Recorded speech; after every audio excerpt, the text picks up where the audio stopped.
Hello, hello, and welcome to How to Play D&D, the explainer podcast of one experienced dungeon master and one failed scriptwriter to discuss D&D topics. My name is Kinsey, and my guest this week is none other than Sage the Mage. Hello. Hello, hello. Hello. Thank you for coming back. I'm happy you're not scared you away. Thank you so much for having me again. It's anytime. What you'll learn quickly being on this podcast is you'll get sick of me, and then I have to put a post on Instagram asking people to join. So please. That's how it works. Okay, so what topic did you select for us to talk about today? So today we're going to be talking about improvisation versus prep when it comes to running a campaign. Perfect. Let's get to it.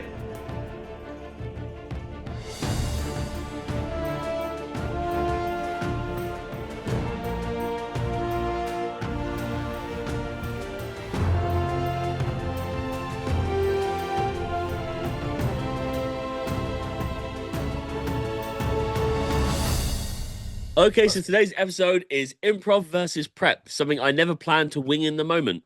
A Sage the Mage, is it wrong to scream at ducks? What am I doing? So, you can only do it on Thursdays usually. Oh, okay. I actually didn't Google a time slot, so I'm sure it's busy. It's a very time-sensitive thing, yeah.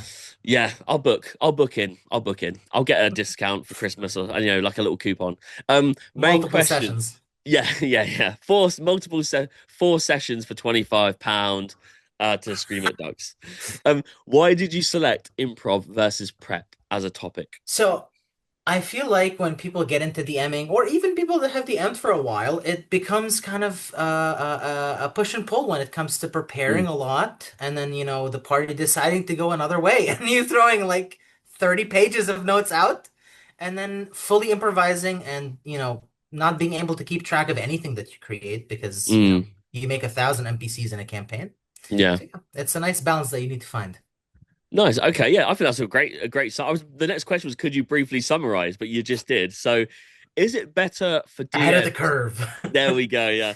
Is it better if DMs prep their sessions, or do you think there is, like you just said, there's a middle ground there? There's no right or wrong. So I feel like there's, from my experience DMing, there's definitely a balance that you can strike when it comes to this. Because on one hand, you want to prep enough to where your world feels like it's an actual world with moving parts that's solid, but at the same time, you don't want to know everything to the point where your players can't surprise you and you're bored of DMing because you know everything. So it really is kind of like a balance of preparing stuff that need to be prepared, like the overarching world, specific key locations, key NPCs, the BBEG, and then leaving other stuff to be improvised. Like, if they happen to go off road and bump into someone on the road, you don't have to have an encounter for that. You can just make it up. So let's look at that from the other side then. From the player's perspective, is it good that they are always improvising? Because obviously they're only hearing what you say as it happens. They're not going to be given the notes beforehand.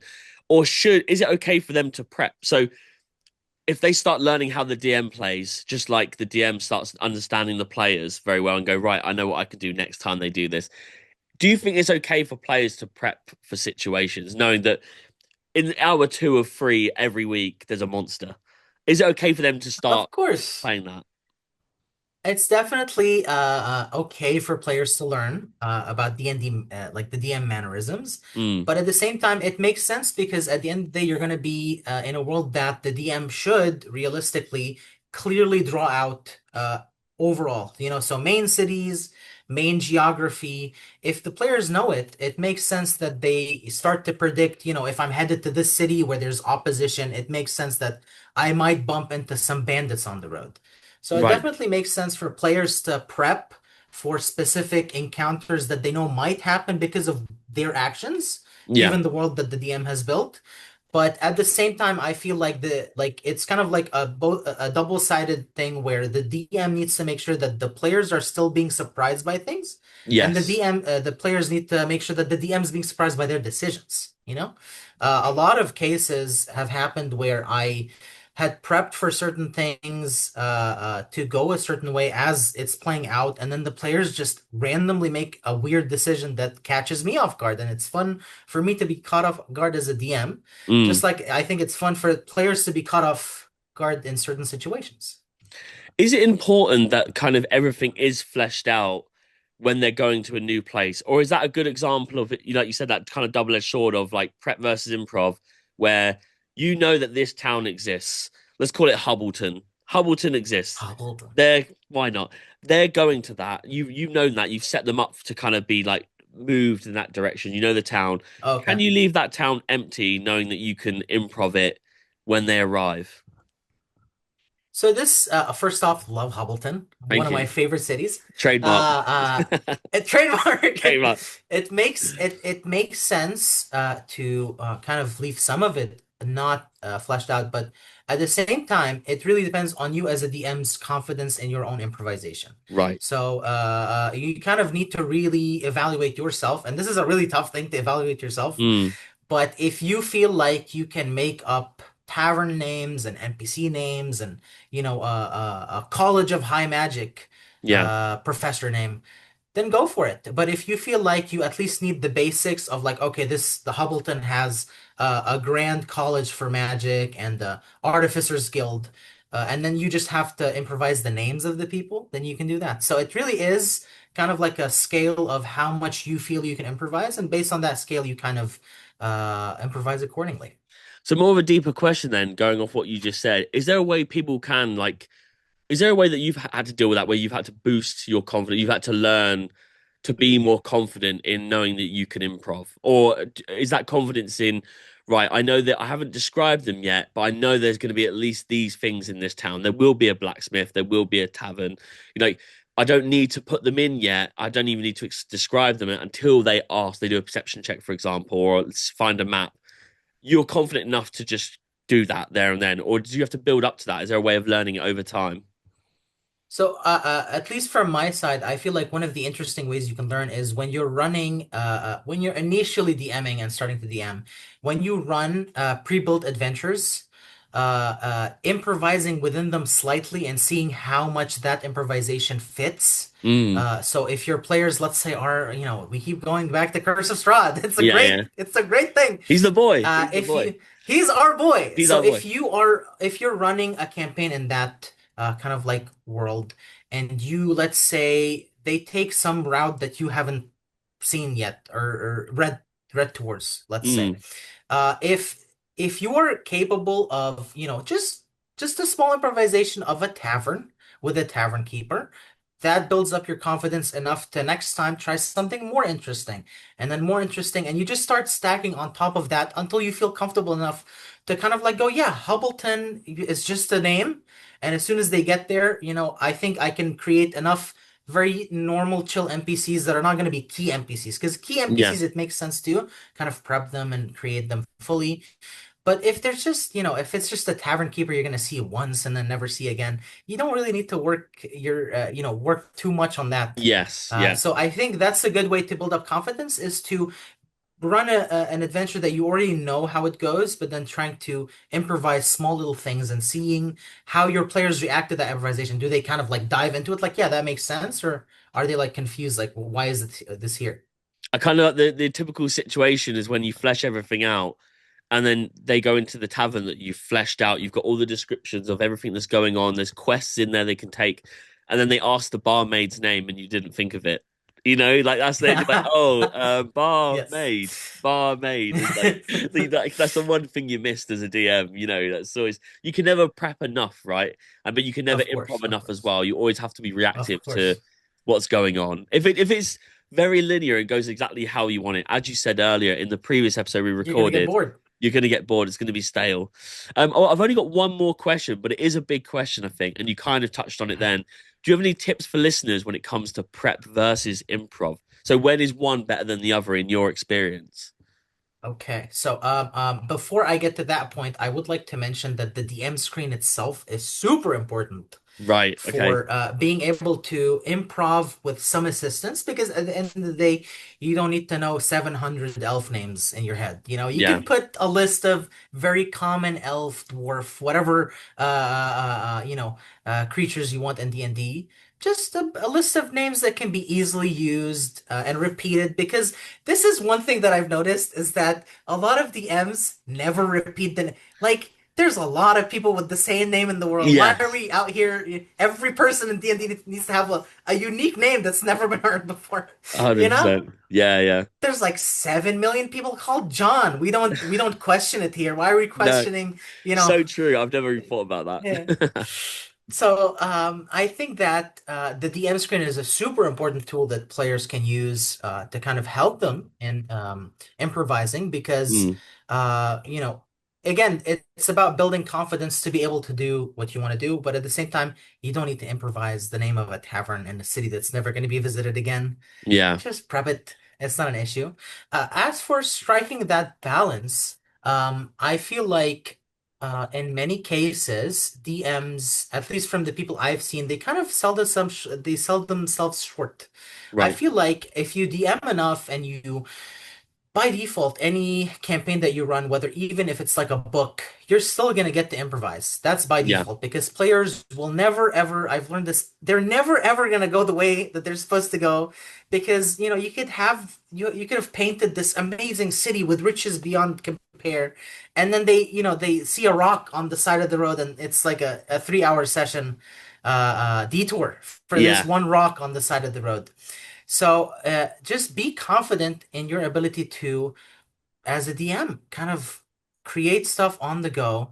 Doesn't have to be the most intense stuff because to be honest, what I've noticed is when players are really in the mood and they're really like diving into this game, if you make a weird sounding tavern name or a side of the road that has a merchant that has a weird name, they're Mm. not gonna stop the session and go like, what's this weird name? They're Interrogating gonna you be and fine. They're gonna yeah. they're gonna really go.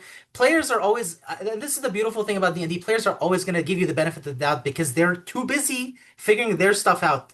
They're too busy Yes, with very their true. own backstory and like this BBAG is really scary. What are we gonna do? They're not gonna be noticing if you mess up anywhere. So just improvise and have fun. Um, and over time, you're going to be able to improvise more and more. Like with the campaign I'm currently running, I wrote maybe, 3 paragraphs about the Mm. backstory of the world they're in, Yeah. and everything else I'm making on the go as we play. Right. So that's it. You reach a point where it becomes fun for you because you don't know what's going to happen. Yeah, you're just excited by the week to be writing it or for whenever you're Yeah, playing to plan it just as much as the players, right?